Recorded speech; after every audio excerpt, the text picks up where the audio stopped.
د ستر جنرال خوشحال سادات لخوا ولسمشر غني ته مبارکي او د ولسمشر لخوا خوشحال سادات ته تازه امر. سلامونه لیدونکو، دا چې ولسمشر غني خوشحال سادات ته تازه څه امر کړی دی او خوشحال سادات ولسمشر غني ته څه ویلي، مونږ په دې ویډیو کې در سره شریکوو.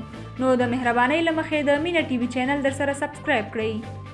تیره ورځ د ټاکنو خپلواک کمیسیون لخوا ولسمشر غني بریالی اعلان شو او د لر او بر افغانانو ترڅنګ د نړیوالو لخوا هم تود هرکلی وشو او مبارکي ورکړل شوې. د ارګ څخه ځینې پټې سرچینې وایي چې د دغو مبارکیانو په ترڅ کې تیره ورځ ولسمشر غني ارګ کې د خوشحال سادات سره هم کتلي.